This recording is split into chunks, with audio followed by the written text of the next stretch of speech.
and welcome to the Doofcast, a film and TV podcast from Doof Media. My name is Scott Daly, and I'm joined, as always, by my stunt double and best friend, Matt Freeman. How's it going today, Matt?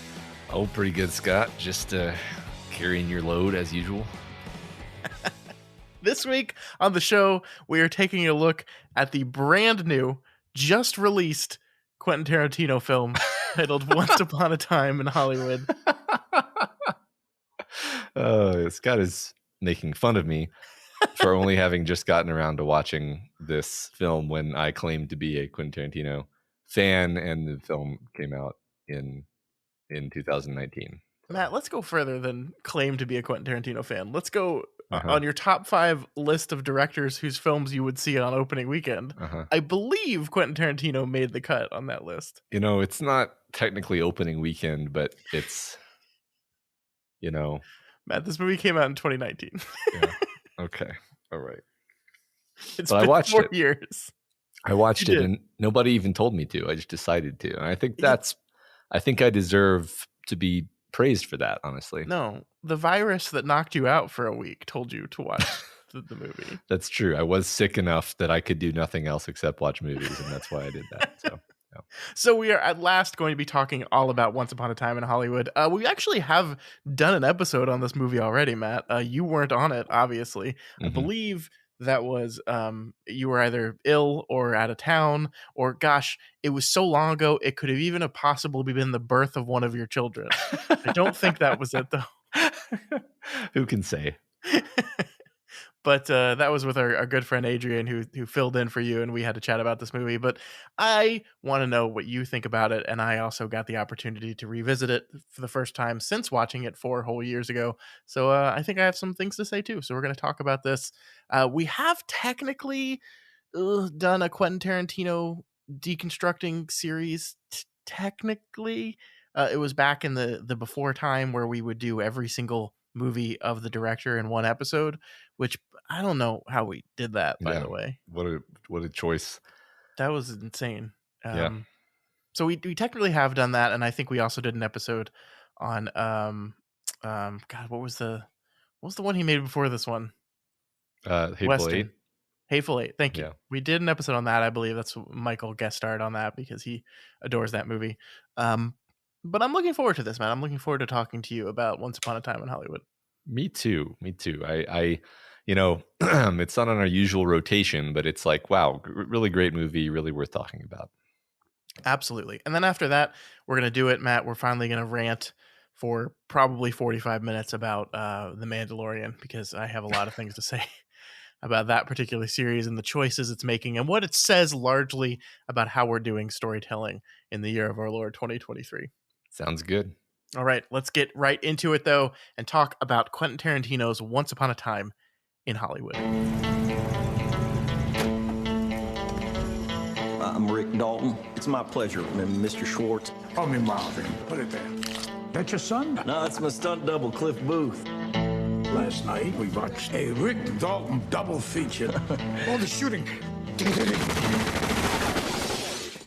I love that stuff, you know, the killing. A lot of killing. Matt, what is this movie all about? A faded television actor and his stunt double strive to achieve fame and success in the final years of Hollywood's golden age in 1969 Los Angeles. This movie was, of course, written and directed by Quentin Tarantino. It stars Leonardo DiCaprio, Brad Pitt, and Margot Robbie, as well as just a bunch of other wonderful character actors that show up here and there. Matt, I got to know, what did you think about Quentin Tarantino's latest film? I loved it. It was absolutely delightful. In fact, I think I liked it more than some of his more recent stuff, just in terms of raw enjoyment and delight, and walking away from it with a feeling of like, wow, I just watched an amazing piece of filmmaking. You know, just everything about it was great, and it had the classic Tarantino storytelling where you are on the edge of your seat for 2.5 hours. And he's getting you with every different kind of tension that there is. And it was just, just an utter joy. Go watch it if you haven't. I said I had not revisited this movie since the first time I saw it when it first came out, and I remember really really liking it. I loved this movie on this re-release, and it's the type of thing where I wonder if, looking back on Quentin Tarantino's career in 40 years and 50 years, whenever he does indeed retire, if this is going to be one of the ones that ends up at the upper echelon of Quentin Tarantino movies, because I feel like this is a movie that's going to age remarkably well. I feel like this is a movie that people are going to be talking about for a long time, because I do think this is a movie doing a lot of really interesting things. And obviously, Quentin Tarantino is in love with Hollywood. He's in love with movies, but he's also in love with the idea of making movies and the the golden age of Hollywood, as your little IMDb introduction said there. He's in love with this time, and it's a time that he didn't really live in, obviously, but it's a time that he's really obsessed with. And this is a movie all about the death of that time, or in the case of this movie, not that. In the case of this movie, creating a world in which that time never has to die, in which people never age out of their careers, in which Shannon Tate doesn't have to Sharon Tate, sorry, doesn't have to die. A fictional world that the movie acknowledges as fictional by its title, in which none of these bad things had to happen and ruin everything, and the good times can continue to roll on forever. Mm-hmm. Yeah, it's like you kind of indicated just now, he likes to do this revisionist history thing to sort of it almost carries its own special, unique kind of poignancy to do something like look at these horrible murders, or look at World War II, or look at antebellum South, and say, what if it had been different? Yeah. And then the poignancy is this combination of like joy at seeing things go better than they did, and then you're always left with the feeling of like, but that's not what happened. Like, actually it just sucked, and it was awful. Right. I think that's a hilarious contradiction at the heart of this whole thing. Is it's this idea of, well, this is my movie and this is my world, and I can rewrite the past if I want to make it so the bad thing doesn't happen, which is a nice feeling in the moment. But yeah, then you walk out of the movie and you realize, oh wait, no, that thing did still happen. That this woman was murdered horribly while pregnant. This idea of the golden age of Hollywood did end. Like in real world, Rick Dalton doesn't get a second chance at a career. His career is just over. All these things, just like that's it, and it ends. Like I think the ending credits there, where it says, it says "Once Upon a Time in Hollywood" at the end.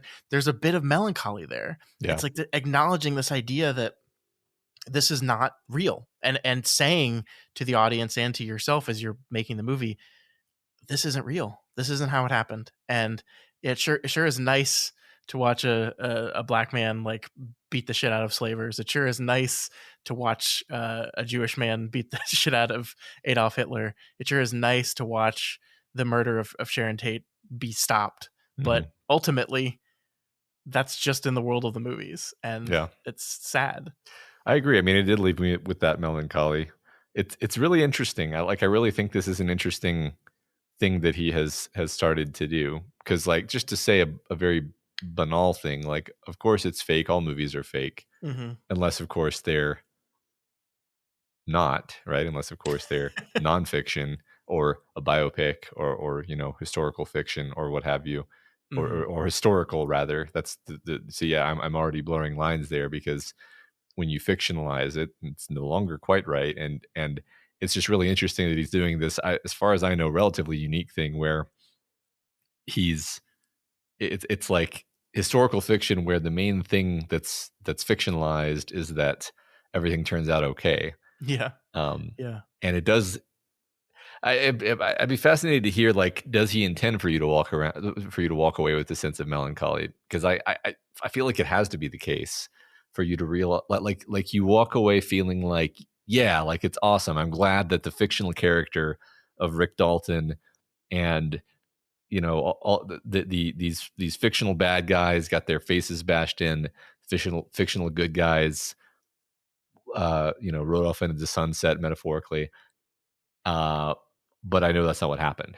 And so that's like there's always like a really interesting, the warm glow that you walk out of the movie with is always tinged with the knowledge that that's not what really happened. I think so, and I think he's fully aware of that. And in my opinion, that is absolutely the feeling the movie wants you to leave with.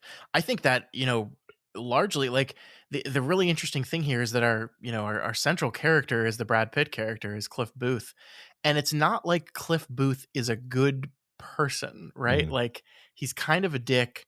There's the scene with Margaret Qualley's character Pussycat, where he's like talking to her about how old she is, because he's like really wants to bang her but is afraid she's under 18. Yeah. Which is kind of weird. There's the underlying thing about him possibly killing his wife, which is an offhand reference to the murder of Natalie Wood, or possible murder of Natalie Wood. We'll never know actually what happened to Natalie Wood, but she died of mysterious circumstances while on a boat with her husband, which is kind of what they recreate here. And in that moment, we see that this Cliff Booth's dead wife is named Natalie. So I think that's Quentin Tarantino doing that. Which, by the way, we have to talk about the copious amount of references in this movie. We'll get to that in a sec, but I want to talk to you about it at least. But I don't know. Like, I think it's right that in the moment that these people that horribly murdered this woman and more people, and like the Charles Manson women and man who did this crime, like, it was horrifying. It was absolutely horrifying. And so there is a sort of righteous vengeance at Cliff Booth, like killing them in some of the most violent ways possible. Like, he smashes this woman's face into a mantelpiece. And so there is a certain amount of righteous vengeance to that. But it's also like extremely violent, right?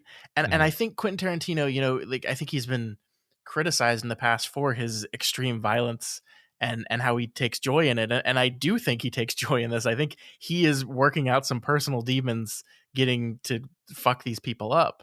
But I also think he acknowledges that, like, I don't know if I'm just innately uncomfortable watching a man smash a woman's face into a mantelpiece, like, to the point where, like, it's just like caves her face in.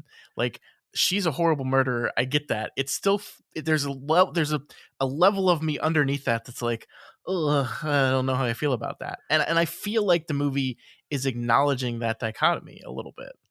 Well, it's good to know that you have that much humanity left. I'm trying to decide whether I felt that way or not. I mean, I basically was.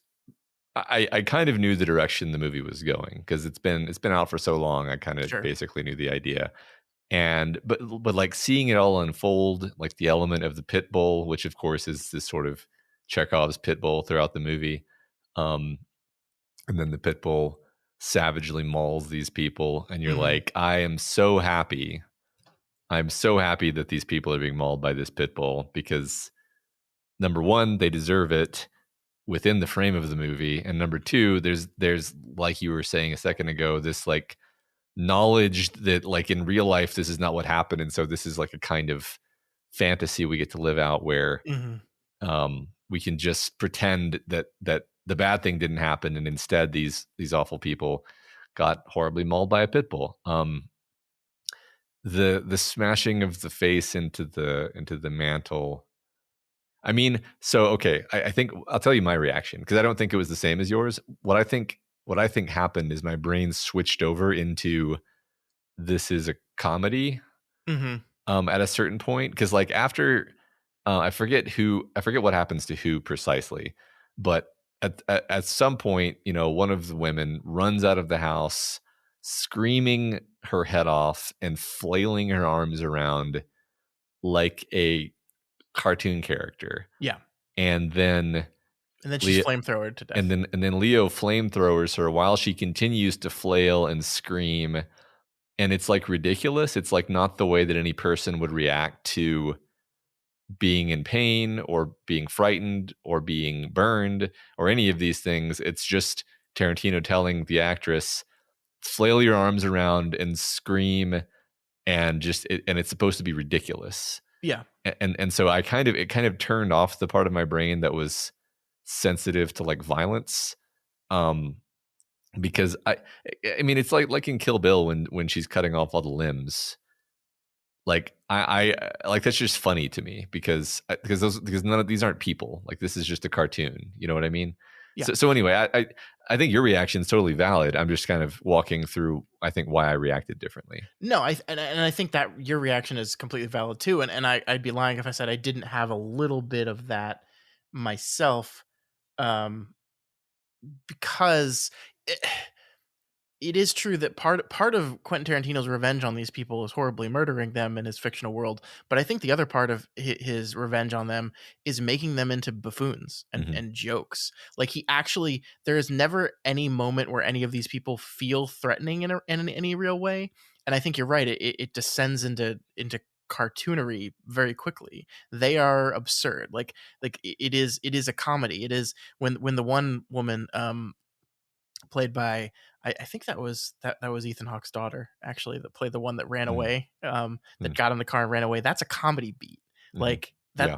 that's supposed to be funny, and it is actually true that there were 4 of them in that car, and then one of them, before the murders took place, just like changed her mind and ran away. So that part of the story is actually true, but the way the movie displays that, it's a comedy beat, and Mhm. so much of this is comedy beats. Like it's meant to be that way. And so I do think there is this push and pull between like, oh, this violence seems pretty hardcore, but also this is really funny. And like Brad Pitt's character is high on acid while he's doing all this stuff, and Yeah. is so like kind of indifferent to everything that's happening. Like he's just doing it all matter of factly, and that's very funny. And so Mhm. there's this complex whirl of emotions happening in you all at the same time.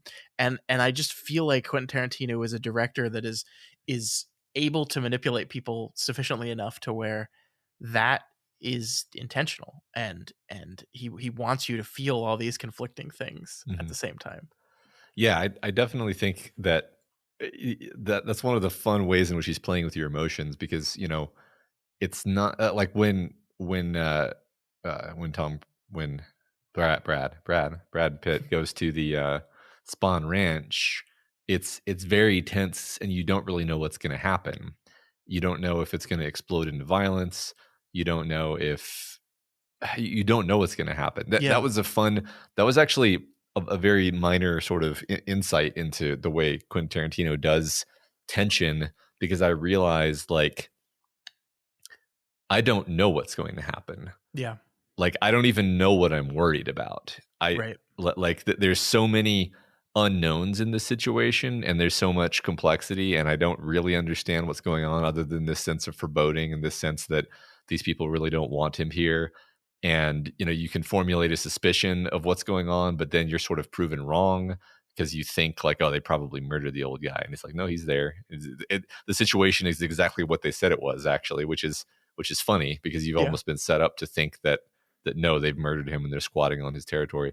Um, and it's just, and then what's funny is like nothing really happens. It sort of doesn't resolve, and then so that's an open parentheses basically, which is keeps you in the back of your mind. There's that tension, and then of course the tension is set to be resolved when they show up at his house, and they don't even know it's his house.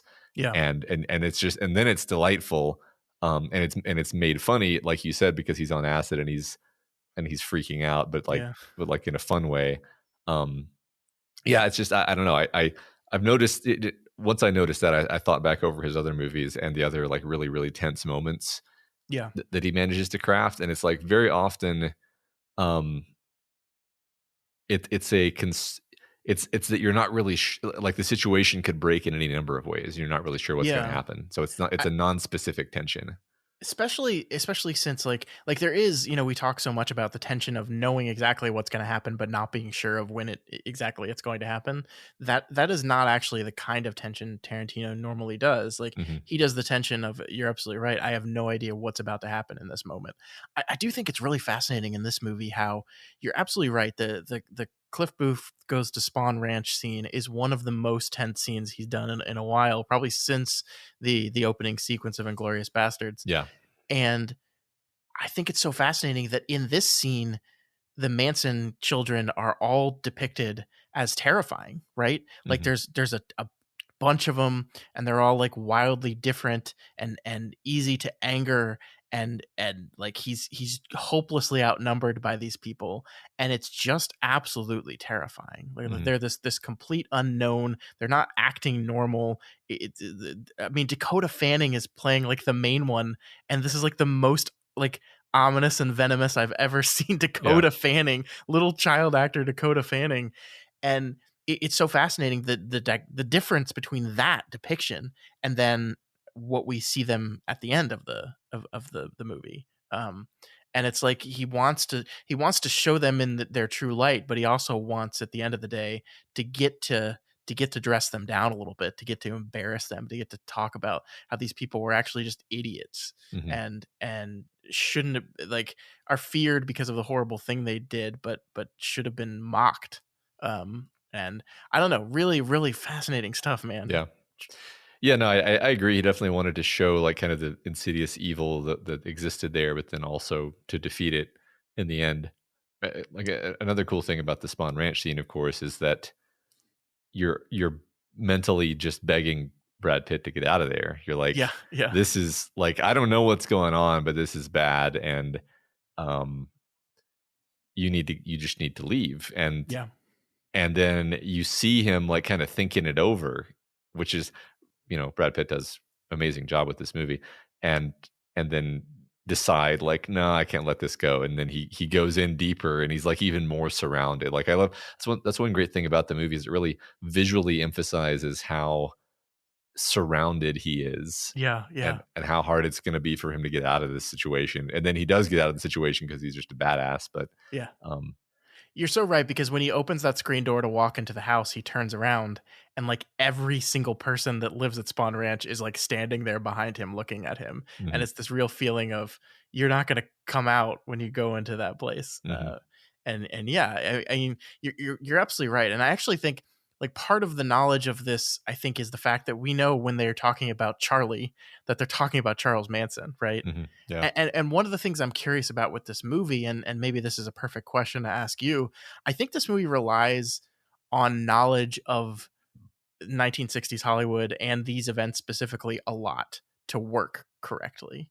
Um, because but I'm curious how much it relies on this, because like in the scenes in this movie, especially the stuff surrounding Sharon Tate, they're throwing references and people at you constantly.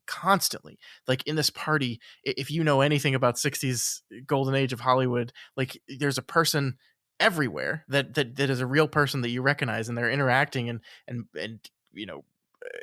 it's all over the place. And I think the same with the Sharon Tate murder and the Manson family in general. Like it is relying, I think, on your understanding of them and that to do the tension part. Like like I think that scene would be tense without knowledge of Charles Manson and the Manson family, but I think it is that knowledge that elevates it beyond that, because you know exactly what he's walking into here. So I guess that's kind of a twofold question for you, is like how aware are you of like the people and places and events around this time in Hollywood, and did that at all at any moment hurt your enjoyment of the film?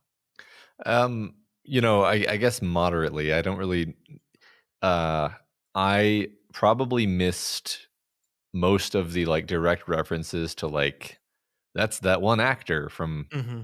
because I'm like, I couldn't, if you tested me right now on like who were the actors at the Playboy Mansion party, I would fail. I would get a 0. Um and especially if you gave me their names and you were like, and what were they in, I'd also fail that test. So like, Sure. my knowledge of that era of cinema is not robust. What I did have knowledge about was the Manson murders, and I, I would guess that I just have like the average American of my age level of knowledge, where I know that Charles Manson. Here's the thing: Charles Manson is a sort of boogeyman of American folklore. Sure. Even if you don't know the facts of the case, you know that Charles Manson is this. His name is. It's interesting because his name is spoken in the same breath as like Jeffrey Dahmer, and it's like, well, he's not a serial killer. Actually, he's this weird like cult leader guy Yeah. who Yeah. like he's a kind of a different and unique brand of uniquely American evil, if you want to put it poetically. Sure. Yeah. And um and he manipulated these young people into doing horrible things for him, and that they murdered some people. And I don't, I don't think I knew who he murdered or who was murdered exactly, but I knew that there were some murders, and I knew that was kind of where the movie was heading. Yeah. Um, so all that being said, I don't feel like I suffered from not getting any references. I will say I kind of was tickled by certain references. Like I've always been a big fan of Bruce Lee, and so when Bruce Lee shows up in the film, and then the movie kind of takes the piss out of him, I thought that was actually really funny, because I like Bruce Lee. I'm a fan of Bruce Lee. Everybody's always so reverential of Bruce Lee that to me it's actually just kind of hilarious that Quentin Tarantino, of all people, who has this reputation of just like lionizing everything in Hollywood, and lionizing the kinds of films that Bruce Lee was in, he treats Bruce Lee like shit, actually, in the story. I just thought that was funny. And I think that's one of those things where Quentin Tarantino knows what he's doing too, because like I think Quentin Tarantino worships Bruce Lee too. Mhm. But I think he thought it would be funny. He thought Yeah. it'd be funny to have his random character come up and beat the shit out of Bruce Lee, and have Bruce Lee like this be this like like show off loudmouth like bragger. I that this pissed a lot of people off, actually, including Bruce Lee's daughter. Got really mad about this portrayal because it's like, this is not my father at all. And I'm like, yeah, but that's kind of the point, right? This is a fictionalized version of Hollywood. And Yeah. I don't know. I just love the absurdity of this random no-name stuntman just like pissing Bruce Lee off enough. Yeah. And the comedic timing of those scenes is so good. When Bruce Lee's like talking out of his ass, and he's like, I would beat you up, but my hands are registered as a deadly weapon. So if we fight and I kill you, I go to jail. And Booth is like, anybody who accidentally kills anybody in a fight goes to jail. It's like the perfect dialogue, perfectly delivered by Brad Pitt. Yeah. It's amazing. Yeah, no, the whole sequence is, and then he throws Bruce Lee into a car and just utterly destroys the entire side of the car. And then it's like the one woman on the entire set who he didn't want to piss off, that's whose car it is. Car. Yeah. It's amazing. I mean, one funny thing I noticed, and this is one of those things where it's like, I just have to assume, I have so much respect for Quentin Tarantino that I assume this is intentional, is that like when that scene begins, there's like 15 guys like sitting around the area watching. Mm-hmm. And then after he throws Bruce Lee into the car, just nobody's there. Everyone's gone. Yeah. And I'm like, did they just run? Did they just get out of there as soon as that happened? Anyway, yeah, it's a very funny movie. There's I also, I mean, we've talked about Brad Pitt and Brad Pitt's character a lot so far. I mean, I just to kind of button it up, like it's a very different Brad Pitt role for him. Like it's a sort of aged into the older version of Brad Pitt role where I'm like, oh, I want to see more of this Brad Pitt. I want to. It's like he's kind of taking advantage of his kind of saltier, older face. He's not trying to reach back and hold on to the glory of his beautiful young man face, and it works really well. And then I'll say, like, basically the same exact sentiment you could say about Leo in this movie, because he's doing a more mature and complex, nuanced, seasoned version of this character. He's not a young pretty boy. He's an aged out pretty boy, which is like kind of a great, it's great that it would be Leonardo DiCaprio in this role, because that's exactly who Leonardo DiCaprio is at this point in time. Yeah. And I thought he did great, actually. No, both of these guys are just absolutely wonderful in this movie. I agree with you on Brad Pitt. It's like he's perfectly playing an older man that then takes his shirt off when he's on a roof, and you're like, you son of a bitch. And then Leo, like it will never stop pissing me off that the movie Leo won his Oscar for was The fucking Revenant, and not something like this, Uh-huh. where I think he's just incredible in this movie. I really do. I think like Leo has, especially in his later career, like I think Wolf of Wall Street is a great example of this, has kind of mastered physical comedy in the middle of the real pathos, Mhm. because like the sequence in which he like fucks up his lines and then goes into the trailer and is like berating himself, Mhm. like that should be an Oscar award winning reel there. Mhm. Like that should be the thing they play when he wins the Oscar for performance here, Mhm. because that is incredible, because it's hilarious, and yet it's also like really deep, and you can like tell how important this whole thing is to him. Like Yeah. it's so funny because he's like the Rick Dalton character is so fascinating to me, because he is like very much like wants, just like is in the business to like, he wants to make money, he wants to be famous, he wants to be loved and worshipped, but he also actually like deeply cares about the performance. He actually does. Like a different version of this character, when they say something to the effect of like, the director comes to him and say, no, I hope people don't recognize you. I hired you to be an actor, not to be this role you played once upon a time. And like a different, like a more conceited version of this character just says, well, that's unacceptable to me, I'm out. But he doesn't do that. And Mhm. he's really committed to the role, to the all the way to the effect of where when an 8-year-old girl comes up to him and whispers in his ear, that's the best acting I've ever seen in my life. Well, she's 8. But he is incredibly touched by that, right? Yeah. That like that is one of like the most touching, most important thing anyone has ever said to him. And it's just this, you're absolutely right. It's this fascinating role of this man who just doesn't know what to do. Like he wants to still be in movies. He clearly loves his work. He's also a little bit of a drunk, and his life's a little bit of a mess. And he just is like caught up in this state of complete uncertainty, while still actually being a good actor too. Yeah. Yeah. I mean, I see him as being like Quentin Tarantino's um m- like real opinion about all the actors that he loves, Mm-hmm. because it's like, yeah, maybe he's a little bit maybe his life is a little bit of a mess, and maybe he is a little bit drunk on the idea of being a movie star and being a big shot and being famous, but in parallel to all that, he's a craftsman. He loves being an actor. The movie focuses on the idea that like when he goes home in the evenings, he listens to the tapes of his lines, and he practices his lines. Like that's what he's doing with the tape recorder. Mm-hmm. Like it was kind of, I wasn't clear on what was going on at first, and then you realize like, oh, he's literally spending his evenings.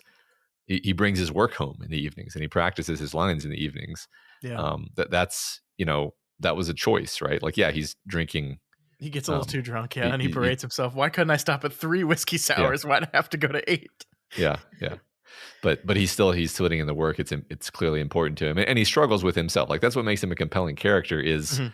is the struggle where there's an earnest desire to be a good actor for its own sake, and then kind of the lifestyle clashing with that, and then of course wanting to be famous and rich, and Yeah. yeah, a lot of complexity, a lot of layers, and he does a great job. And then I like that the personality that he's playing is this kind of almost nervous, underconfident man, kind of underneath the surface of it all. Yeah, well, he's got a stutter, right? Yeah, Like, yeah. like I love that the movie kind of just never acknowledges that this is true, but Mhm. like it is true. Like in every conversation he has outside of the actual performances themselves, like he's kind of tripping over his words and stuttering a lot. Mhm. It really kind of endears you to this guy that I think could otherwise be really alienating. Because you're absolutely right. Like one of the first scenes is him, loudly complaining about the fact that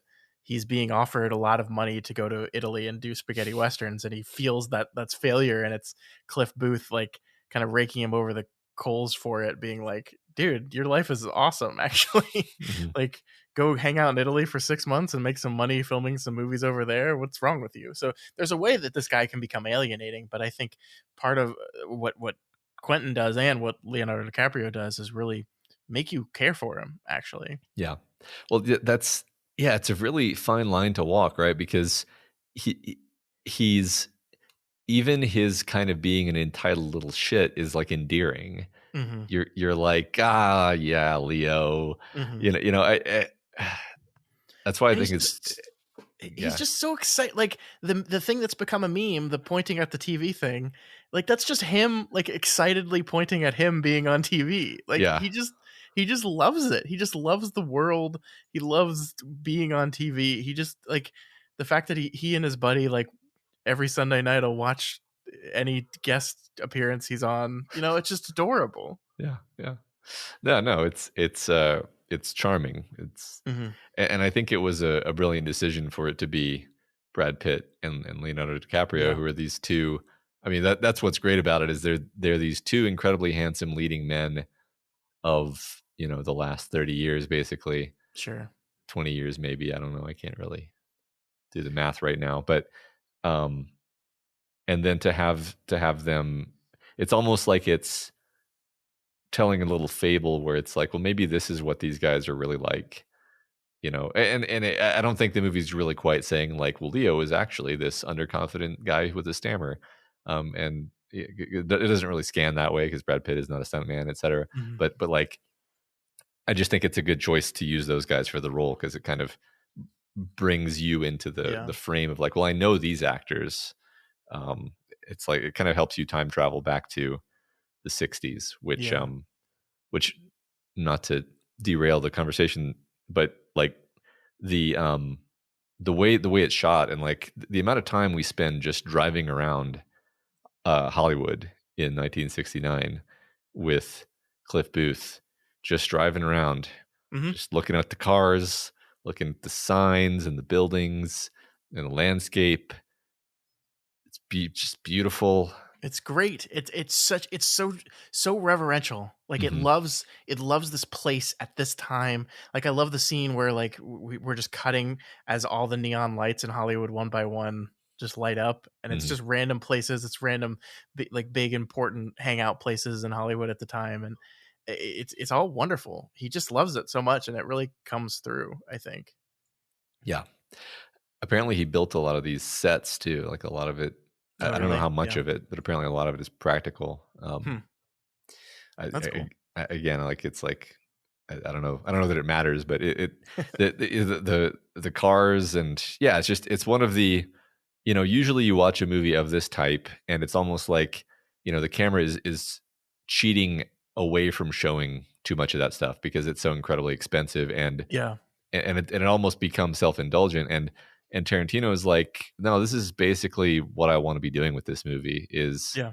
just helping you, the viewer, fall in love with this era and like these sexy old cars and the very specific way that everybody dressed in that time period with the sort of pastels and faded colors and the hairstyles and everyone's young and beautiful and um you know oh god yeah, he's visually just a love letter to that time period. It's I Yeah. think maybe one of the most beautiful period pieces. It's funny to say because we just finished all these Ridley Scott films where Ridley Scott, obviously he does an amazing job with all these period piece films, but in terms of just being a beautiful visual time machine, Hmm. this movie is shoulder to shoulder with any of those movies. Yeah. I'm trying to think of how I want to phrase this.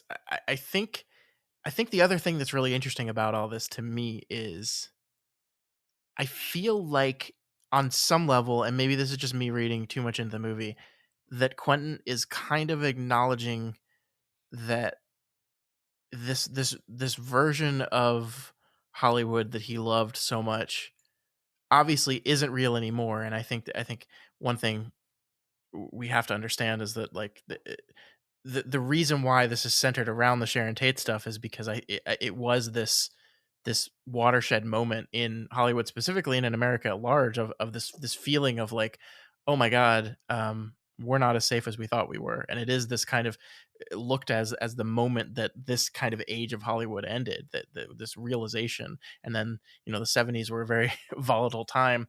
But I do think the movie at least acknowledges on some level, or at least in the background, that this is a version of Hollywood that not only is gone now, but that possibly never existed in the first place. That like this Mhm. is a romanticization of a version of Hollywood that was never actually there. And I think it does it in really interesting ways, because I do think there are several moments throughout the film where a character is like watching the news or listening to the radio, and it's between the excellent soundtrack and like someone's talking about, like, the one I really picked up on was like someone talking about the smog and like how bad the like, and there's no smog today, just kidding, of course there's smog. And then like Cliff Booth like switches that off and leaves because he doesn't want to deal with that. But it's like the movie is actively pushing the problems away. It doesn't want Mhm. to deal with that. It doesn't. The realities of life in the 60s was that not everything was rosy and wonderful and great. Actually, things were very bad for a large amount of people, as they always have been throughout life. And just this rose colored sunglasses view of the 60s and 1969 Hollywood specifically. I think on some level he's acknowledging that this is a recreation and never existed in the first place. And I think Yeah. the way the Manson family stuff kind of intrudes on it, I think is another way he signals this, that like this was this thing that was just there. And you know, they like, just like the idea of the Manson family, just like they're just walking through Hollywood. They're just like walking down Sunset Boulevard. You know, it's Mhm. there in the middle of it. It's in broad daylight. It's there. This threat, this danger that we don't even fully understand. This representation of the truth of the reality is that things were not great actually for everyone. Yeah, yeah. I'm glad you said that, because even as I was saying that the film was like a time machine that brings you back to 1969, I was thinking like, well, it's to this fictional version of 1969. And it's interesting because, the last two movies before this one that he covered were very heavily covering, the racial disparities in Mhm. history of the United States, and then Yeah. this movie, there's just zero. There's just no black people at all in this There's just movie, I no think, black right? people at all, Yeah. right? That's it, Yeah. and it's like we're not going to half-ass it. We're gonna just it's a fairy tale. It's a fairy tale where there's no problems in America, Yeah. and Yeah, like literally it seems like putting a black person in this movie would have had to acknowledge the fact that things were not great for black people in this time, you know, like, and so we're just not going to do it, which is a really fascinating choice actually. yeah, I'm But trying. I mean, I'm trying to remember. Are there are there literally no black people in the film? I let me look at IMDb real quick. I I cannot, nothing's coming to mind at the moment. I feel like someone would have mentioned this already if it were the case, but I'm anyway, sure. like it's Yeah. clearly this is a filmmaker who has a lot of interest in the discussion of racial issues, and then just the fact that it's totally not present in this movie. I think it's like, yeah, we're not talking about our sordid history. We're talking about this beautiful shining moment that existed for a very brief time and maybe didn't exist at all, actually. Yeah, I'm scrolling down here. There are some very small roles. There are some black people, but Okay. none of the main roles at all. No. Okay. So yeah, I think that's right. And I think he's aware of that, right? I do think he Yeah. is. I'm sure he is. Yeah, I'm sure he is. Um, can we talk about Margot Robbie and Sharon Tate a little bit here? Yeah. Because there were a lot of complaints about this movie, and but for the record, I think these complaints were stupid, and I'm going to go Mhm. into why. But there were a lot of complaints about this movie when it first came out, that you know this is a movie about in a way about the murder of Sharon Tate, and yet she barely has any speaking roles in this movie, which is true. Like if you count dialogue, which is the reason why I think this argument is stupid, is because counting dialogue to determine significance to a movie is the dumbest thing you could possibly do. We should stop doing this forever. Like I saw people doing this for like Justice League for Superman as well, and I'm like, why? Stop it! Stop it! Stop Uh-huh. it! It's stupid. She doesn't talk very much. That's true. That's absolutely true. That Margot Robbie does not have very many dialogue scenes in this movie. However, if you watch the movie, Uh-huh. the camera is obsessed with her. The camera is reverential to Sharon Tate as a person. Mhm. Every scene Margot Robbie is in is the scene where she is the most important thing in the frame always. It loves her, and the entire sequence with her going to see her own movie, it's just this love letter to this person who tragically didn't get to have a huge career because she was horribly murdered, and like she had a few movies that she was in, and I think she was a rising star, and then it never really went anywhere from there, unfortunately. And um the movie loves this woman, absolutely loves this woman, and to say she's not important in a movie about her death I think is absurd, because she's God in this movie, right? And the Yeah. movie is about saving God. Yeah, I mean, I was gonna say she's an angel.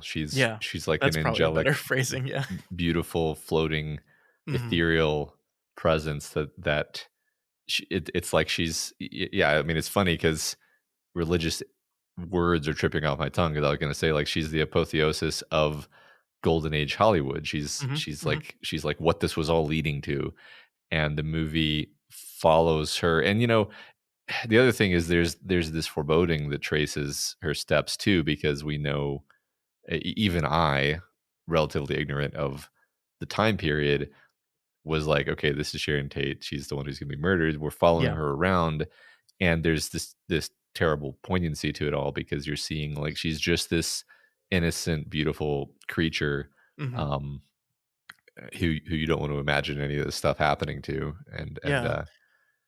Who's like, so like, even the way she like uses her celebrity to get a free movie ticket is kind of adorable, because she doesn't just mhm, go, "Let me in, I'm Sharon Tate." She's just like, "What if I'm in the movie?" mhm, It's just such an adorable way of doing it. And you're absolutely right. Like I think this is one of the things that I wonder if this movie will work on everyone, and will the timelessness of this movie work if once we've kind of once the Sharon Tate murders have gone out of common cultural understanding. Because I do think the fact that going into this movie that she's going to get murdered, and then the surprise is actually that she doesn't, is really important to what it's doing. Because yeah, it's depicting this angel, and at the same time the camera is saying, look at this beautiful, wonderful, incredible person. Isn't it sad that she dies? Isn't yeah, that sad? It's the camera speaking to you when she's sitting there dancing on the dance floor at the Playboy Mansion, when she's watching her own movie reverentially, seeing those Quentin Tarantino feet shots. There is this moment of, isn't this really, really sad, actually?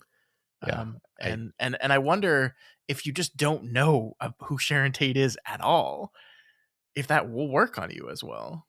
Probably not, to be honest, or at least it'll Hmm. work totally differently because you'll Yeah. probably be like, I don't understand what this movie's doing. I mean, Yeah.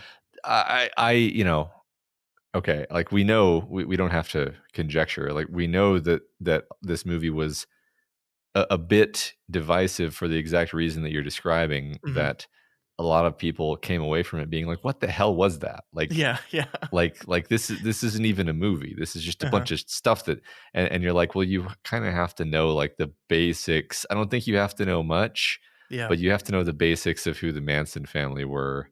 Hmm. And if you don't know who Sharon Tate is, then you'll definitely be like, why are we following this actress around? She has no Hmm. connection to the story. And it's like, well, you know that she has a connection to the story if you know who she is, Yeah. and you know where things are going. And also, like I'll just say, it's kind of it's a difficult story on that level because it's like, what is the story about? Well, it's about the golden age of Hollywood, and it's sort of this idealization. And if you think it's just about like Rick Booth, then you'll miss the target of like where we're headed, and where we're going and what this is all about. Yeah. Um, I like how you combine their names, because I'm assuming you're just talking about the two of them. I It's Rick Dalton and Cliff total Booth. totally did that on purpose. Yeah, Yeah. yeah, No, you're right. I mean, it's kind of a hangout movie, right? I mean, hmm you're absolutely right. Like, a majority of the movie is just Brad Pitt driving around, so it's this very chill hangout movie with all this stuff going on behind it, still. And I completely understand why this movie didn't work for a lot of people, but I'm obsessed with it. There's so many interesting choices in this movie, Matt. One of the most interesting choices to me is Sharon Tate is sitting there watching her own movie, right? Mhm.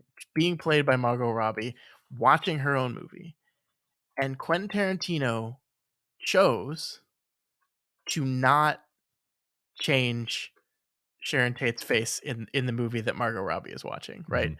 She's watching The Wrecking Crew. The version of The Wrecking Crew that is shown to us as we are watching her watch it is the version of The Wrecking Crew with Sharon Tate playing the character, not Margot Robbie playing Sharon Tate playing the character. Mhm. And that's really fascinating because, like, she's right there in front of you. And we even cut to a sequence in which her in the character's outfit that's in the movie is being instructed by Bruce Lee on how to do the action sequence she's doing. But that's not Margot Robbie, right? That's Mhm. Sharon Tate. And it's so, like, again, Quentin Tarantino was so reverential to this person that he wouldn't even do that. Like, he wouldn't even change the movie to plaster a Margot Robbie face over it, Yeah. which is really interesting because it's not like he's unwilling to do that, right? Because we have the earlier scene with Rick Dalton in The Great Escape where his face just gets plastered over Steve McQueen's face. Yeah. And so, like, he's shown he's willing to do that if the scene calls for it, but he won't do it for Sharon Tate. He Yeah. gives her due. He says, "Look at this performance. Wasn't this actually funny and great? Let's honor her a little bit Yeah. here." I agree. He's honoring her. It's even more poignant to see her in that place, right? That's her existence is the thing that we're not interfering with. It's like, Yeah. that's, we're not fictional. The only part of that we're fictionalizing is that she doesn't get murdered. Yeah. I mean, it's funny, the scene you're describing. It's actually almost absurd because she's like, "Yeah, I'm in the movie. That's me in the poster," and the other character's like, "Are you sure?" And they're like squinting, and it's like, it's because it's not actually. Yeah, because which it's is not. Yeah. and then, like, I think even as the viewer, even kind of knowing what was going on, I was like, what and then I think I eventually kind of clued in what we were doing with that, but it was funny. It's great. It's great. Gosh, we've been going for a while, but there are a couple other really interesting choices I wanted to get your opinion on here. Sure. So one of them, you might not have even noticed this, but when Timothy Olyphant is playing the lead in the series that Leonardo DiCaprio's Rick Dalton is guesting on, and he comes up to have a chat with him, and there's this really interesting thing Tarantino does with the camera in this scene. He jump cuts. So Timothy Olyphant walks up to him. He's got his hat in his hand, and he's chatting to him. And then we do like I don't know what the sound effect is. It might have been like a gun cocking or something, or just literally like a cutting of film, like a noise where, like, you literally, like, slice the film. And then suddenly we cut to Oliphant is standing there, his hat is on now, and it's like it's moved further into the conversation. And then it happens again not long after that. And that's the only time in the movie this happens. And I was just really, I don't know what to make of it. Like, obviously that was a conscious choice by the director, but I don't know why. Well, I don't remember that, so I'm not going to be able to help you. Okay. Well, great. I will never know.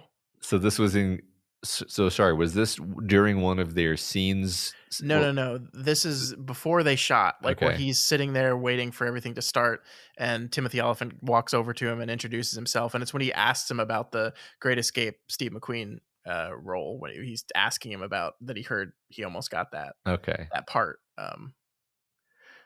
I mean, I remember the sudden cut over to the Steve McQueen part, and that being like, okay, it's not. It doesn't jump over to that. It's within the scene itself. It's a jump cut. It's literally a jump cut. It's like we talked about Lawnmower Man and how there's weird jump cuts in that between the original footage and the director's cut, quote unquote, footage. It's similar to that, where it's a bad, like, if it's unintentional, it's a bad cut, like someone didn't do their job. But it is intentional. It's clearly intentional in this movie. Yeah, I mean, my recollection of that scene, I don't remember, like, the sound that you're talking about, but my recollection of the scene overall is this feeling of, like, Leo is actually extremely stressed out. Yeah. and trying to act like everything's fine. And Timothy Olyphant, you know, I guess this is all kind of humorous and ironic because Timothy Olyphant is the one with kind of a struggling career in real life, who hasn't had the success he deserves. But in the context of this scene, he's the leading man. He's the more successful actor with the cowboy show, and there's a huge amount of envy coming from Leo, and like the fact that he's missed these opportunities, like the opportunity to be in The Great Escape, is just so painful to him that he can't express it. And it's just absolutely galling to him that this guy is like pointing it out. So I don't know, like maybe this is just a total guess, but like maybe it's just meant to express like his mental state in that moment and how stressed out he is. I think you're probably right. I think it's his distraction that like it kind of feels like he kind of tunes out of the conversation briefly, Mhm. and we have to catch up with it again.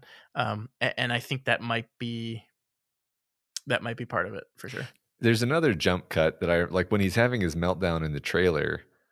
There's like interestingly bad cuts where they're like, because like normally when you have a cut that is discontinuous, the camera moves, but basically it's like we're just like snipping out bits of time as he's having this tantrum, which I think cinematically the purpose there is to emphasize that this tantrum has gone on for like 10 minutes already, and he's still going. But it's just another instance I thought of when there was a cut like that. Yeah. No, I think you're right, and I think maybe that's kind of piece and parcel with the other version of the jump cut earlier, that they're showing that he's kind of losing time a little bit, possibly. Yeah. What did you think about the voiceover, the Kurt Russell voiceover? I think it's such a really fascinating choice because it comes in very early in the movie once, where suddenly, like, I think it's something he says to the effect of like, what is it that he says? It's something about Cliff Booth, and like that he's oh no, it's that he's his car's in the shop, so he's driving me around, and then Kurt Russell pops in and goes, "That's bullshit. He lost his license after he was in too many drunk driving accidents. Cliff is basically his driver." And then it just goes away for the entire movie until our third act, when we go to 6 months later, and then the Kurt Russell narrator basically takes over the movie and dictates the movie from then on. And it's just a really interesting choice to me. I was wondering what your opinion on it was. Honestly, I just took it in stride as being a Quentin Tarantino sort of thing to do, because he loves to play with title cards and voiceovers and just utterly creative and bizarre framing devices that he's stolen from other places that he liked. So the idea of there being a voiceover that comes in and out. I mean, what's funny is I feel dumb saying this, but like I didn't notice that it was Kurt Russell's voice. So, really? Which it doesn't matter. I mean, it's mildly matters. It's mildly funny that the voiceover actor is also in the movie as a character. In the movie. But yeah, it didn't bother me at all. It's that's one of those things where I'm like, maybe if you're unfamiliar with Tarantino, that would be jarring to you. But for me, I'm just like, this is totally the kind of thing he would do. It's fine. Like sometimes he wants to be able to inject some exogenous information in a way that is mildly funny, and a voiceover is a good way of doing that. Yeah, I mean, I think that the interesting, it obviously serves like functionally to catch us up on Cliff without, having to, both Cliff and Rick, without having to like have them have conversations about what they've been doing for the past 6 months. Like, so it's functional in that. And I think it also, one of the things that's really interesting when you look at the movie structurally is you're absolutely right that like for the first 2/3 of the movie, it's kind of aimless. We're just wandering around, mostly driving around. Nothing's really happening. It really almost entirely takes place over the course of one day, in the life of all these characters, as they're just like going throughout their day. And then when we get to the night, when we get to the event in question that's like been hanging over all our heads, it's like someone needs to take hold of the movie and keep it going forward to get to the event. And it's almost like Kurt Russell's voiceover serves to do that, it seizes the reins of the movie and says, okay, this is what we're going to do. The other thing I think it does is it allows us to lay out the facts of Sharon Tate's final night in a way that's very matter-of-factly, and then it's clever because it intermixes what Sharon Tate actually did the night she died with what's going on with Rick and Cliff. And so it layers these factual statements on, oh, they went to this restaurant, got there at this time, left at this time, with the completely made up bullshit of what these two fictional characters were doing on that night when they got home. And it brings a level of reality to it all, including the fake parts, Yeah. to the point where I think it maybe throws you off kilter a little bit. And like you're absolutely right. One of the fun things about this movie is as we're leading up to the murder, and I think this is something that was robbed from you actually, is if you're seeing this the weekend it comes out in the theater, I had no idea what was going to happen. I Mhm. had like I know Quentin Tarantino likes to do, revisionist history stuff, and I was wondering how that was going to go and if we were going to do it, to what extent we were going to do it. But I was also completely emotionally like girding myself for the idea that we're about to watch Sharon Tate get murdered. Mhm. And so like the voiceover propels you through that in a way that just it makes it feel kind of true crime-esque a Mhm. little bit, that which reinforces this kind of fear that reality is coming. Yes, I totally agree. True crime-esque or documentarian, Hmm. despite the fact that's not the way the movie's been done up to this point. Hmm. Um, and I that's my only regret. I mean, to talk seriously about the idea that I didn't watch this movie for 4 years, that was stupid because I knew going into it that the ending was this revisionist history thing, and that I wasn't Hmm. going to have to watch Sharon Tate be murdered. And if I had watched the movie with that feeling of like, oh no, I know what we're building toward. We're building toward these murders, Hmm. and then been sort of delighted to find that, like, oh wait, they're going to the other house. Oh, Yeah. and the pit bull. Oh my! Like that would have been a delightful surprise. Which instead, for me, I was like, okay, this is how this goes. Yeah. Yeah. Um, No. yeah, Yeah. wish I had not been spoiled on that, and it's my own fault for waiting so long. But Well, maybe you could make a movie where you revise that history and actually you do go see it on opening night. okay, Once that's upon a time in Colorado. yeah, let's do it. Sounds good. Maybe next time, Matt, you'll go see a fucking Quentin Tarantino movie the weekend it comes out. I promise that I will try. So, I mean, to wrap things up, I think what do you think as far as where this is gonna stack up in his career? Uh, Quentin Tarantino has always kind of said, 10 movies and done, right? That's always like the thing, and I have no idea how true that is. I think he's interested in different things. The past couple of years since he made this movie, he's written 2 books. One of them is a novelization of this movie, which I haven't read. Then he just wrote like a book about like film history and which I also own and haven't read. I'll get on it, I promise. But like he's apparently directing. I'm looking at his IMDb right now. He's directing a TV series called Bounty Law, um, which which is great. Um, no idea when that's gonna come out. That makes me happy. But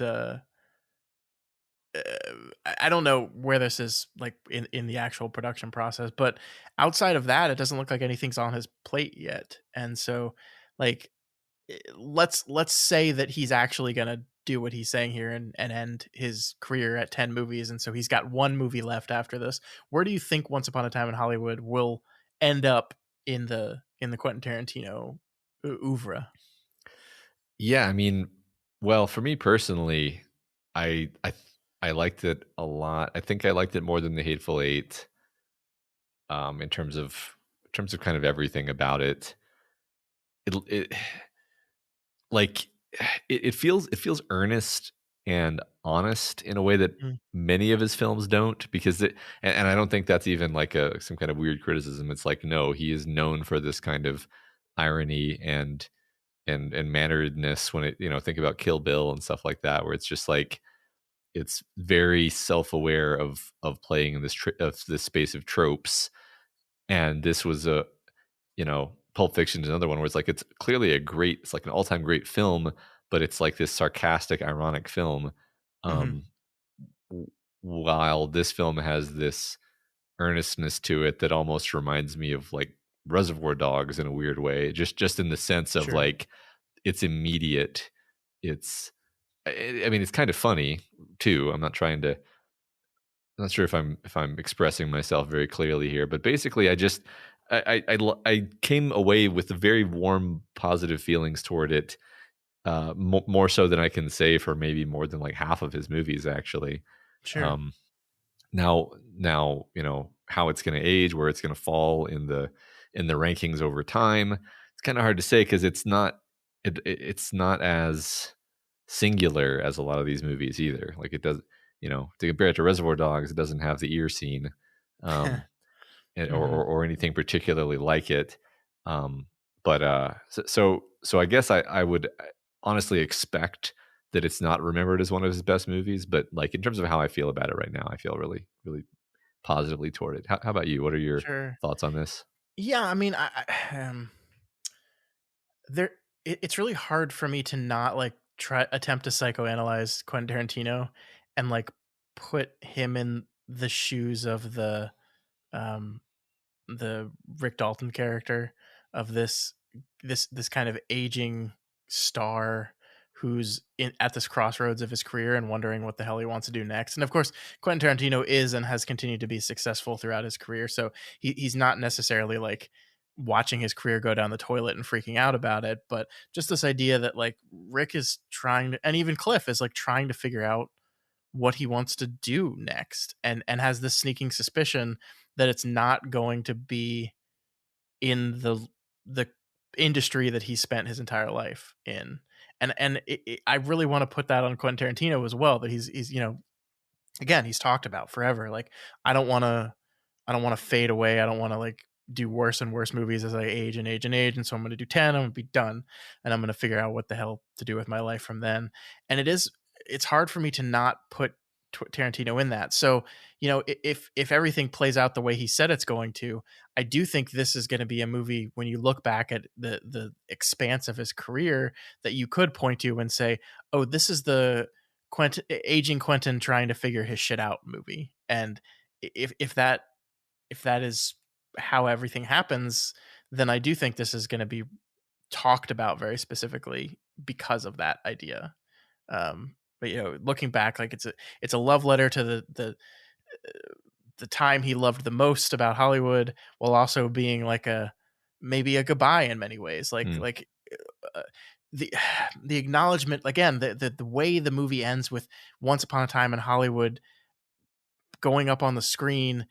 Um, as he's leaving the movie behind, to me in many ways does feel like I got to let this go now. mhm. And not movie making in general possibly, but just this idea, this concept, this vision of the perfect Hollywood, the perfect time, the perfect place. This is a time in history that Quentin Tarantino has been absolutely obsessed with his entire life. And it feels like it could feel like a love letter and also a farewell letter to it as well. Yeah. I mean, I wasn't thinking about this stuff, but there is a kind of wistfulness to everything that Mhm. makes me exactly kind of understand what you're saying. I mean, we'll see. I mean, has he said like I'm not making any more movies or? I think when he's asked, he either deflects or he Mm, just repeats his "ten and done" mm, thing he said for years. mm, But then, like, I don't know, like he's been attached to so many different projects. Like, remember that time he was going to make a Star Wars movie? Um, there's like there's all kinds of things he says he's going to make, but I legitimately, unless IMDb is completely wrong, there's not been a written and directed by Quentin Tarantino film announced that's even in like pre-production yet. So mm. um yeah, we just don't know what's going on with him. And I think he is enjoying writing like I listened to an interview when he was talking about writing the novel for Once Upon a Time in Hollywood, and he really loved that process. um Mm. and so I think his retirement would not mean that he's done being a creative, right? But I do think it would mean that specific outlet of creativity would change. Yeah, that makes sense. Yeah, I wasn't aware. I figured he was working on something, but Doesn't well, look like it. if not, this would be a kind of a appropriate feeling capstone. But I guess I do hope to see more from him. But if that's it, then it's a good swan song. Yeah, I don't know, man. I don't know. We'll see. Mhm. I bet like it's gonna be funny. We're gonna release this, and like 3 days later, it's gonna be like Quentin Tarantino attached to direct, write and direct, blah blah blah. Yeah, you're probably Kill right. Bill 3. Yeah, love it. Kill Bill 3. Yeah. Uh-huh. Turns out Bill didn't die. Kill him again. Yep. Uma's got to pick up a sword again. All right, so that is Once Upon a Time in Hollywood. Hopefully not the last time we talk about Quentin Tarantino, but as you said, a great movie that I think we both thoroughly enjoyed. Yeah, absolutely. Doof. Speaking of things that we thoroughly enjoyed, and the past tense being really important there, let's talk about The Mandalorian. Yeah. Just to remind everyone, this is our usual podcast ending ritual where we complain about modern Star Wars. Yeah. So to catch everyone up, Matt and I think we would say, and tell me if I'm wrong here, Matt, that we've thoroughly enjoyed The Mandalorian so far. I think we really liked the first season. I think there were moments of the second season we didn't like as much, but on a whole, we were pretty positive on season 2 as well. Mm-hmm. Yeah, a couple episodes were not great for me, but overall, really good. Yeah. And the way that series ended, I guess we should say up the spoilers for Mandalorian. Like we can't talk about this without talking about spoilers, but the season 2 of The Mandalorian ended with Luke fucking Skywalker showing up, a thing I'm still mixed on because it worked on me, but I'm also annoyed that they did it. He showed up, he took Baby Yoda away to go do some Jedi training, and the Mandalorian removed his helmet to say goodbye to Baby Yoda, and it was this moment of like growth for the Mando because he was kind of putting aside his ridiculously dogmatic creed, and it was growth for the show because you're like, oh wow, the show is going to move forward now without Baby Yoda, without its biggest thing. It's like that's daring and exciting. Actually, I think we had a conversation at the end of season 2. We were like, we don't know where the show is going to go from here, and that's pretty exciting actually, right? And then Right? Yeah. I mean, that's my recollection is that felt like a great transition statement. Yeah. So the third season of The Mandalorian is out now. And if you just watched The Mandalorian and didn't pay attention to anything else and left with the series, you would be very surprised when you boot up episode 1, season 3 of The Mandalorian, in which Baby Yoda is now back with the Mandalorian. And also he's flying around, Matt, in a Naboo starfighter. Huh. And you're like, how did he get that thing? And of course, the answer to all these questions is, why didn't you watch Book of Boba Fett, you fucking idiot? Because you should have done that, and then you'd know the answer to all these questions. Which, by the way, just so everyone remembers, was terrible. Awful.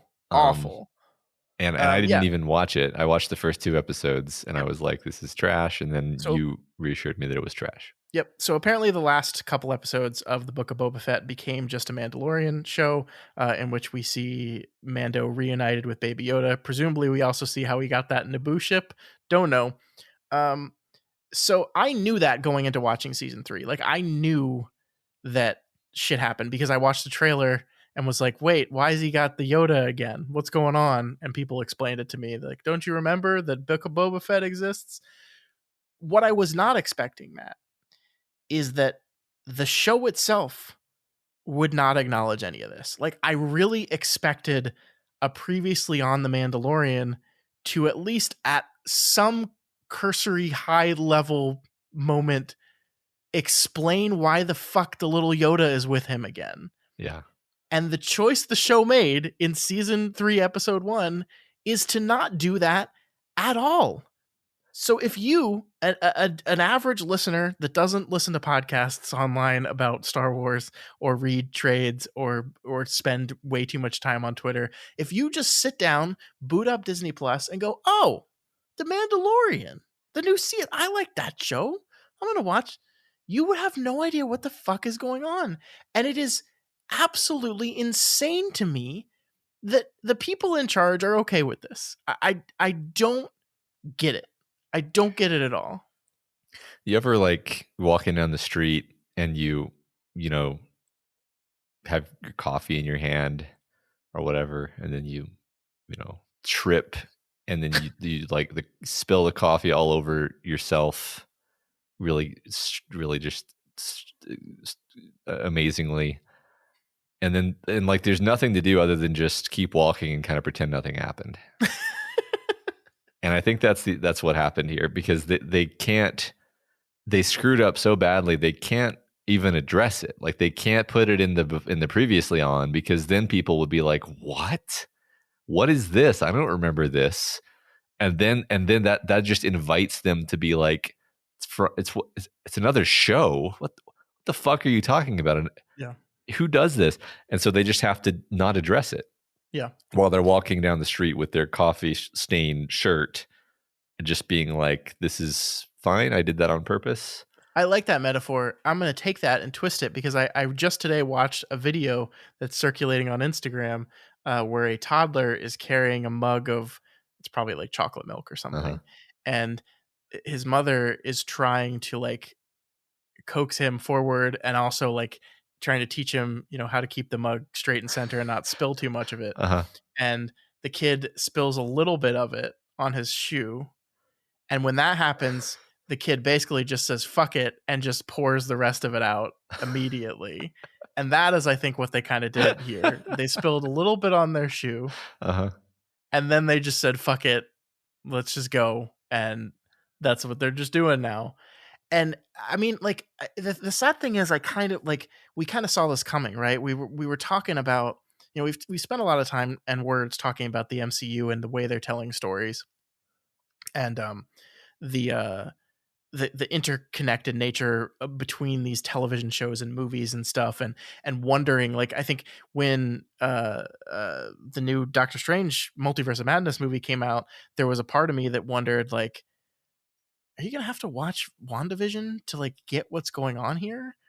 And isn't that a bad thing that you would have to watch WandaVision? And I think the way they did that movie is your enjoyment of the movie might be enhanced by watching WandaVision, but they also like kind of quickly caught you up on what's going on with Wanda. This is the ultimate expression of that, in which they're just telling you, if you want to participate in this story, you have to watch everything. And you have to pay attention. And we're not going to, like, it'd be one thing if the show was called Mandalorian, the Book of Boba Fett, right? Uh-huh. Because then at least you could say, consumer, this show has the word Mandalorian in it. You should watch, if you want to understand what's going on in the plot line of Mandalorian, you should probably watch this show. Yeah. But it doesn't. Like, there's nothing. And ultimately, it's just bad storytelling. At the very least, you should explain to your audience what happened in that other thing, or direct them as directly as possible to go watch those episodes. Even that would still annoy me, but at least they would have covered themselves a little bit. Yeah, I mean, it just strikes me as a kind of cynical, grasping ploy to try to get you to watch their other thing that was bad, and it's like that makes me mad, actually. Yeah, I can't believe people find this acceptable, actually. Yeah.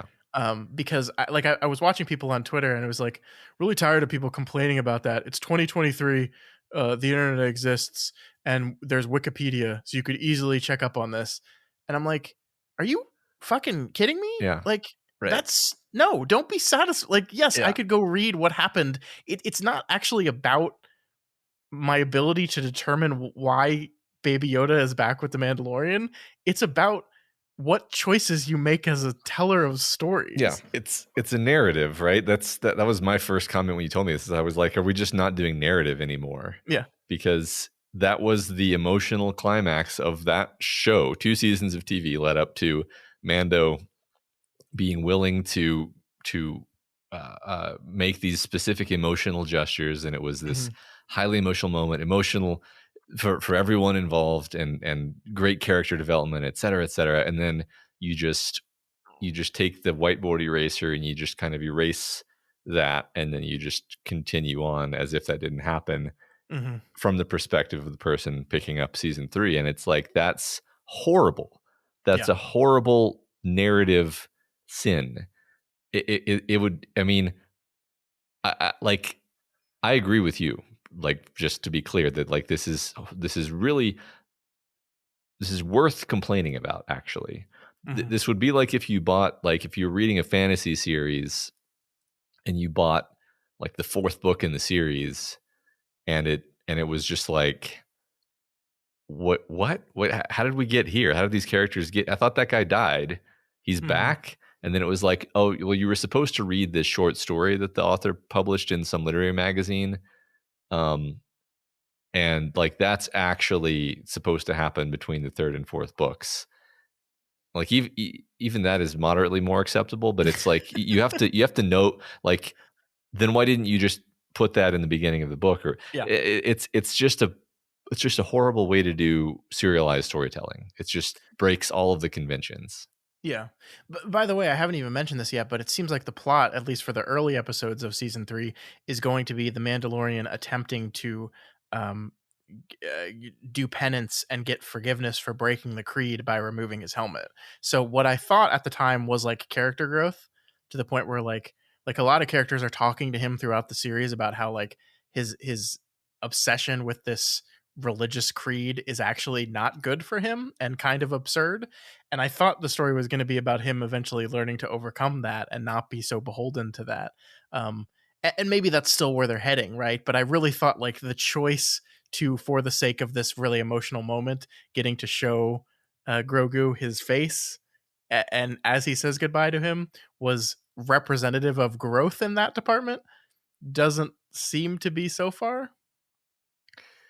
Yeah, I mean, I can't So speak to it because I still haven't watched any of it because I'm like you, I'm very mad, and not just like mad. Yes, I'm mad at like Disney, but like from a investment in the story perspective, I'm yeah. like, you have screwed up the story. Hmm. So I don't. It's kind of like at a certain point of watching Game of Thrones, you like we were all just sort of watching it out of obligation to just be like, well, I guess everybody else is going to watch it, so I need to finish watching it so like Yeah. we can talk about it. But I've it's lost me. It's no longer a narrative with characters. It's a script with actors reading the scripts in front of a camera. And I don't buy any of it, and I'm not Yeah. invested in it anymore. Yeah, So and the unfortunate thing, actually, I watched the second episode, and I'm glad I watched the second episode before I had this rant, because one, I was wanted to make sure that they didn't like sneakily just like do, we're just gonna open you in media res in the first episode, but in the second episode we're gonna go, hey, just kidding, here's what happened. No, they didn't do that, but there are moments in the second episode that I really liked, that there were reminiscent of the old Mandalorian, of just like this very episodic show where we're gonna go to a new location and have to deal with new problems at that location. I think it's ultimately a better episode. It has some weird structural things that I don't want to spoil, but it ultimately reminded me of the Mandalorian that I like so much in that first season. And it's just like, I feel like to get enjoyment out of the show from here on out, I'm going to have to just learn to look away from that thing that really pissed me off that they did, and just accept that no, he's just back now. He's just back, and he apparently he trained with Luke for 2 years. Like, the amount of time that has gone by in the show, Matt, is very unclear. He trained with Luke for like 2 years, and also like the desert city that they were in the first season has like undergone like complete rebuild.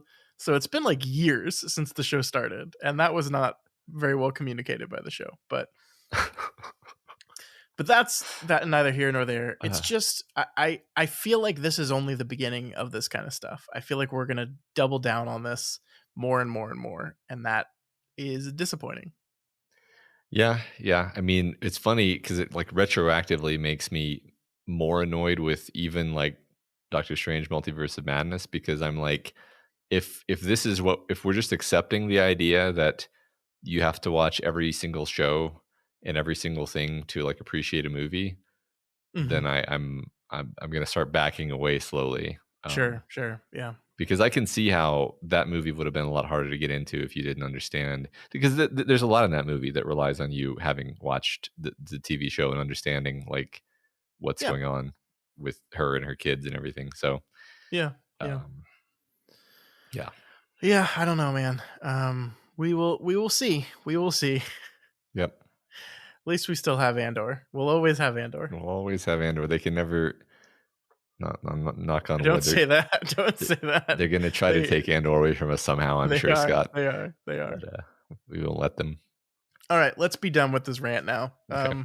Mando season 3 out now. Yay. All right. That is all we had for you guys this week. If you have any opinion on Once Upon a Time in Hollywood, on Mandalorian season 3, or you know what, on serialized storytelling across property and how good or bad of an idea that is, you can let us know. Reach out to us via email at doofmedia@gmail.com or over on Twitter at doofmedia. You can, of course, also go to our subreddit r/doofmedia, where you will find a thread for this episode to complain about The Mandalorian along with us. Please do. Please do.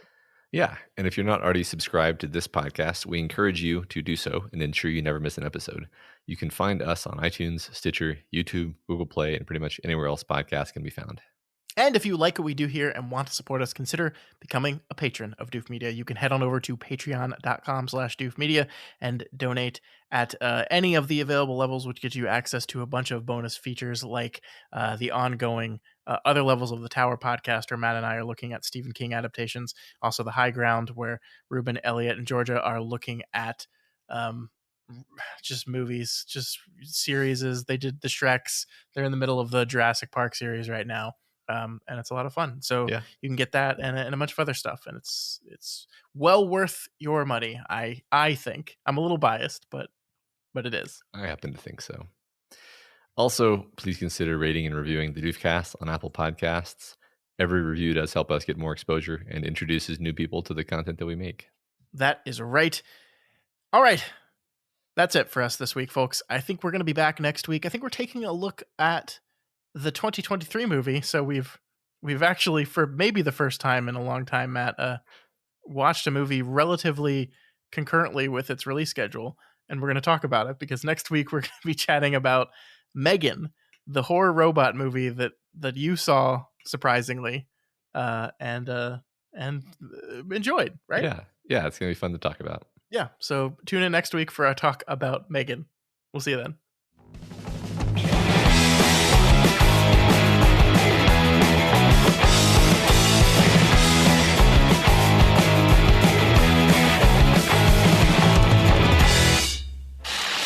My name is Doof, and you'll do what I say. My name is Doof, and you'll do what I say.